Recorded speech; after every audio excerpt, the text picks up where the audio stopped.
Hello दोस्तों, आप लोगों का स्वागत है आपके अपने यूट्यूब चैनल सक्सेस की में। और आप लोग के लिए एक और नया क्लास लेकर के आ गया हूं जो कि बिहार पुलिस फायरमैन का प्रैक्टिस सेट नंबर 57 होने वाला है। और आप लोग के लिए मोस्ट इंपॉर्टेंट क्लास होने वाला है, इसलिए अंत तक जरूर देखिएगा।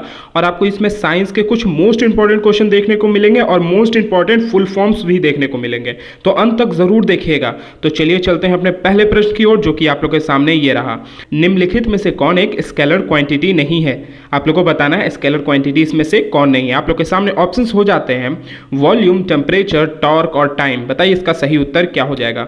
आप लोगों को बता दें ये मोस्ट इंपॉर्टेंट आप लोग के लिए इसलिए है क्योंकि इसमें आपको वेक्टर क्वांटिटी इसमें नहीं है, ये पूछा जा रहा है। और इस टाइप का क्वेश्चन आप लोगों को बिहार पुलिस फायरमैन और बिहार पुलिस दरोगा में बहुत सारे पूछे जाते हैं साइंस के प्रश्नों में, तो इसको ध्यान से आप लोग कीजिएगा। बताइए इसका सही उत्तर क्या हो जाएगा।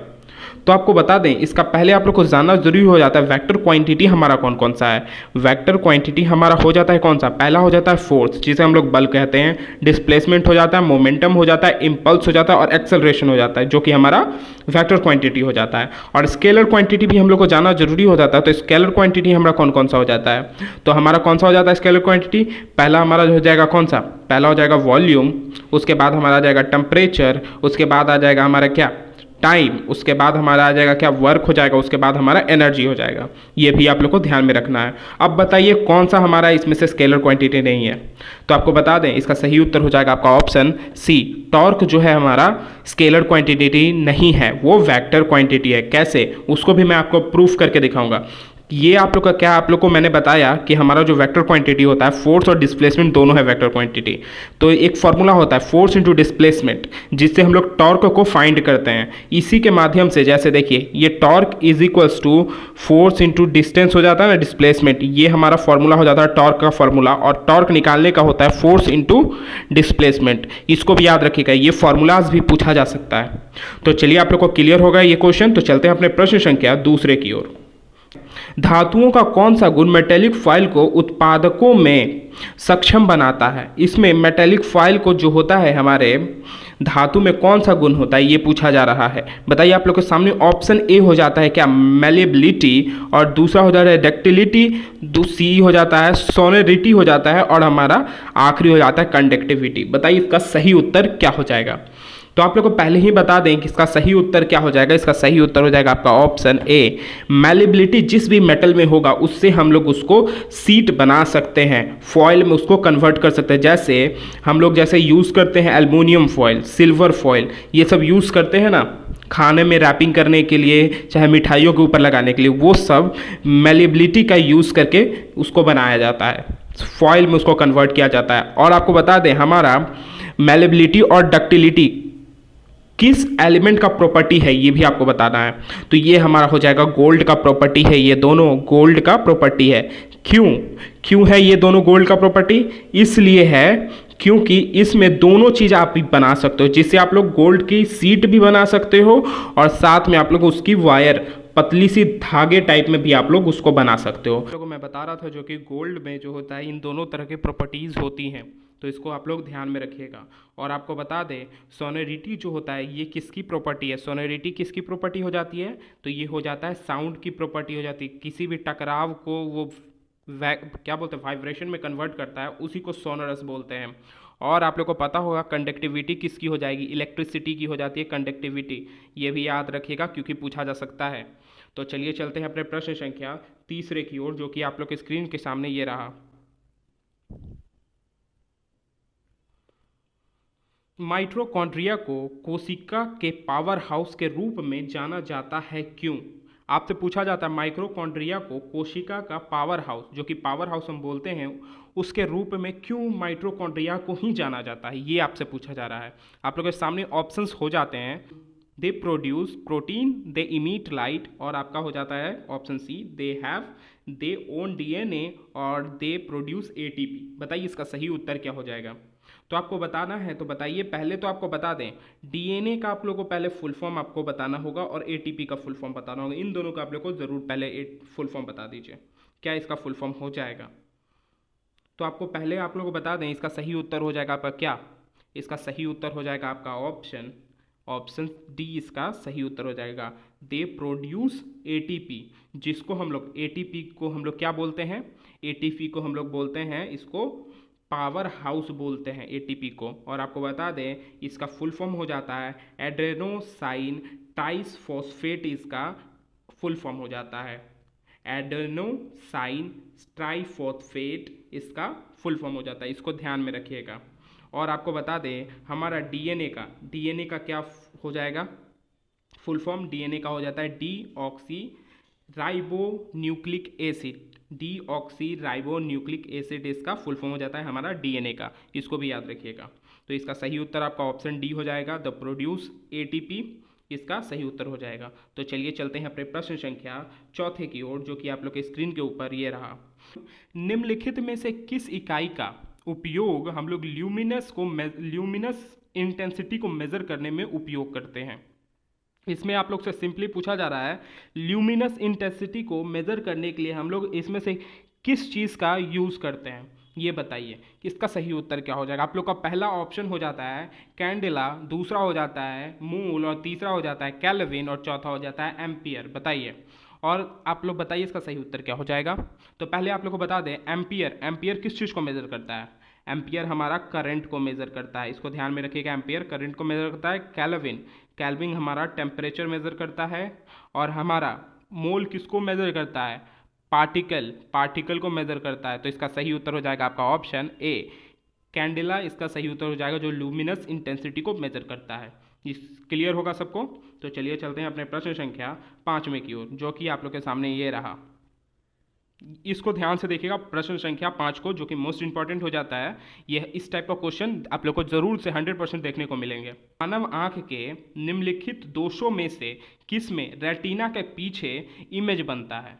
आप लोग को सिंपली पूछा जाए जो मानव आंख होता है उसमें किस दोष के कारण हमारे रेटिना के पीछे इमेज बनता है? जैसे ये देख सकते हैं, ये हमारा आंख हो गया, एक सेकेंड, ये देखिए, ये हमारा आंख हो गया, और ये यहाँ पे हमारा रेटिना होता है। यहाँ पे हमारा रेटिना हुआ, तो यहाँ से मैंने प्रकाश एक डाला तो यहाँ पे गया, ये जो इससे पार हो गया ना, यहाँ पे इमेज जो बन गया, इसके बारे में पूछा वो कौन सी बीमारी होती है। तो वो आप लोग को बता दें, ये हमारा कौन सा हो जाएगा इसका ऑप्शन बी हाइड्रोमाइट्रोपिया, जो होता है कि रेटिना से जो बाहर इमेज बनता है उसको हम लोग हाइड्रोमाइट्रोपिया बोलते हैं। और इसको ठीक करने के लिए हम लोग कौन से लेंस का यूज़ करते हैं? तो आप लोग को बता दें जो हमारा आँख के ऊपर में लगा रहता है कि इसको ठीक करने के लिए किस लेंस का यूज़ करते हैं हम लोग।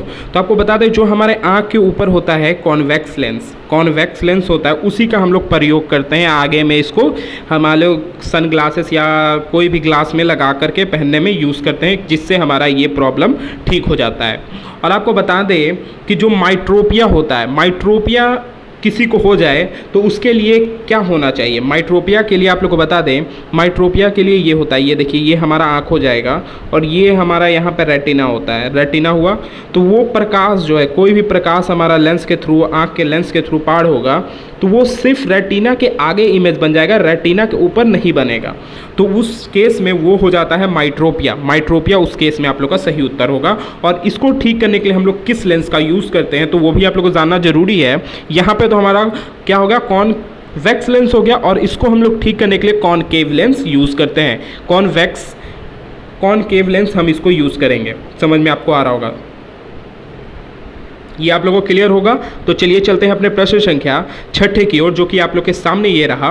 और इसमें आप लोगों को कुछ एक ऐसा इंपॉर्टेंट चीज़ बताएंगे जो कि आप लोगों को कमेंट करके बताना है। तो चलिए चलते हैं अपने प्रश्न संख्या 6 की ओर।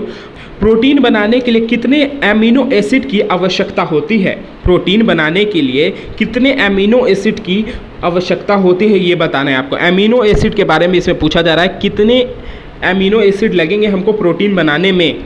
तो इसका सही उत्तर क्या हो जाएगा?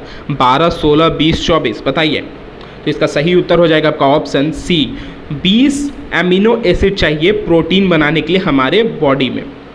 और आपको बता दें प्रोटीन की वजह से कौन कौन सी बीमारी होती है वो आप लोग को कमेंट करके बताना है, क्योंकि वो पूछा जाता है। मैंने प्रीवियस वीडियोस में भी बताया है, इसीलिए इस बार आपको बता नहीं रहा हूँ, आपको बोल रहा हूँ कमेंट करके बताओगे। और चलिए चलते हैं अपने प्रश्न संख्या 7वें की ओर, जो कि आप लोग के सामने ये रहा। नोबेल गैस तत्व की संयोजकता कितनी होती है? संयोजकता पूछी जा रही है नोबेल गैस की। तो आप लोग को पहले ये जानना है हमारा नोबेल गैस कौन कौन से होते हैं। अक्रिय गैस कौन कौन से होते हैं ये हम लोग को जानना जरूरी है। तो आपको बता दे हमारा He होता है हीलियम, Ne होता है, Ar होता है, Kr होता है, एक्सेनॉन होता है, रेडॉन होता है। ये हमारा होता है अक्रिय गैस जिसे हम लोग बोलते हैं क्या, नॉवल गैसेस। ये आप लोग को पता होगा। और आप लोगों से सिर्फ ये पूछा जा रहा है ये अपना ऑर्बिट को कितने से पूरा करता है, लास्टली ऑर्बिट में इसके कितने होते हैं ये पूछ रहा है। और आपका कितना होता है, तो सारा ऑर्बिट ये लोग जितने भी ये अक्रिय गैस ये खुद से फुलफिल किए रहते हैं, ना ये किसी को देते हैं ना किसी से लेते हैं। ये भी याद रखिएगा, ना किसी को देते हैं ना किसी से लेते हैं, इससे याद रखिएगा। तो आपका सही उत्तर हो जाएगा आपका ऑप्शन सी, ज़ीरो होता है। नॉवल गैस जो होता है ना उसमें जो भी संयोजकता होती है 0 होती है, ये ध्यान में रखिएगा।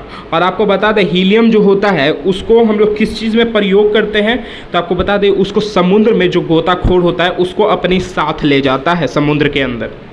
और एनी जो नियॉन होता है तो वो किस चीज़ के लिए यूज़ होता है, तो वो फॉग में यूज़ होता है। जैसे हम लोग देखे होंगे आप लोग के अपने बाइक के लाइट में भी लगवाते हैं, नियॉन लाइट लगवाते हो, जिससे फॉग वेदर में आप लोग को उसके आर पार दिखता है। ये भी आपको याद हो गया होगा। और आर्गन जो होता है वातावरण में हम लोग को सबसे अधिक पाया जाता है आर्गन।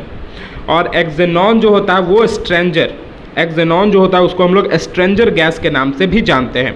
तो आप लोग को क्लियर होगा ये पूरा अच्छी तरह से क्वेश्चन। तो चलिए चलते हैं अपने प्रश्न संख्या 8वें की ओर, जो कि आप लोग के स्क्रीन के ऊपर ये रहा। वर्टिब्रल कॉलम में कितने अस्थियां होती हैं, वर्टिब्रल कॉलम में कितनी अस्थियां होती हैं ये पूछा जा रहा है। आप लोग के ऑप्शंस हो जाते हैं 33, 26, 44, 42। बताइए इसका सही उत्तर क्या हो जाएगा। आप लोग को पहले तो ये जानना जरूरी होता है, बहुतों को समझ में नहीं आ रहा होगा वर्टिब्रल कॉलम होता क्या है। तो आपको बता दें हमारे रीढ़ की हड्डी जो होती है उसे हम लोग वर्टिब्रल कॉलम बोलते हैं। और उसके बीच में जो छोटी छोटी हड्डियाँ लग के ज्वाइंट होकर हमारा बोन बना होता है, बोन नैरो, जिसको रीढ़ की हड्डी बोलते हैं, वो किस चीज़ से बना होता है वो पूछ रहा है, कितने हड्डियों से बना होता है।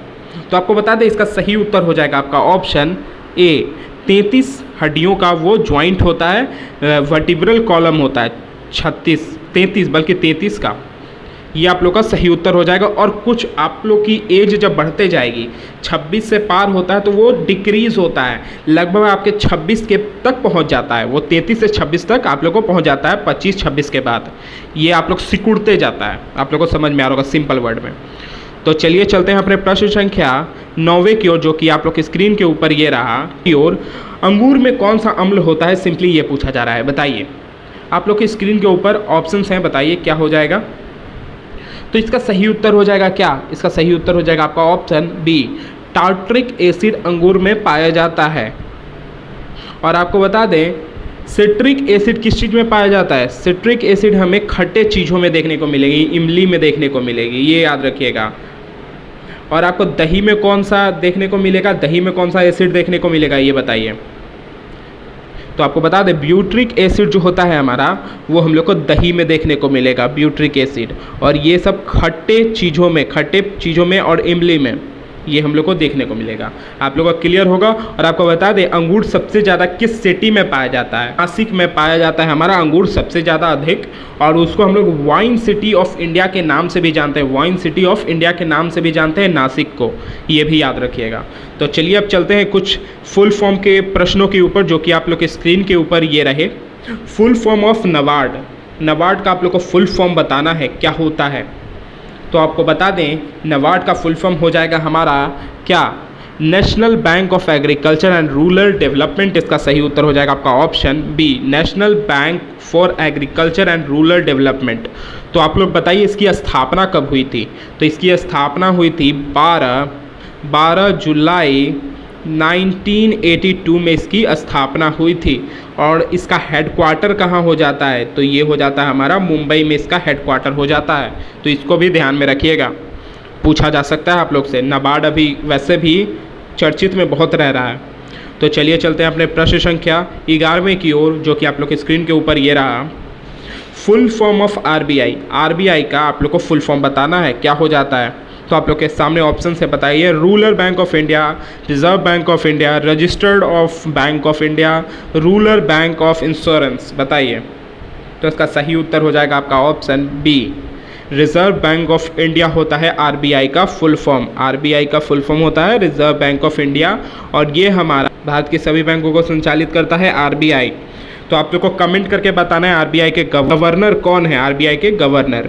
और आपको बता दें इसकी स्थापना हुई थी कब, 1 अप्रैल, स्थापना बता दे रहा हूँ मैं, 1 अप्रैल 1935 में इसकी आरबीआई की स्थापना हुई थी। ये भी आप लोग को समझ में आ गया होगा। और आपको हेडक्वार्टर बताना है, तो वैसे हेडक्वार्टर अधिकतर बैंक है एक ही जगह पे, वो भी कमेंट करके आप लोग बताओगे। तो चलिए चलते हैं अपने प्रश्न संख्या 13 की ओर। Full form of pen, pen का फुल फॉर्म क्या हो जाएगा, पेन कार्ड जिसे हम लोग बोलते हैं उसका फुल फॉर्म क्या हो जाएगा, बताइए। तो इसका सही उत्तर हो जाएगा आपका option A, permanent account number. Permanent account number होता है पेन का फुल फॉर्म। तो आप लोग को ये बता दें पेन कहाँ से हम लोग को मिलता है, तो हम लोग को ये इनकम टैक्स प्रोवाइड करती है पेन। और उसमें एक हमारा एक आइडेंटिटी होता है जो कि यूनिक नंबर होता है, जिसमें आप लोग को अल्फ़ाबेट और न्यूमेरिक देखने को मिलते हैं।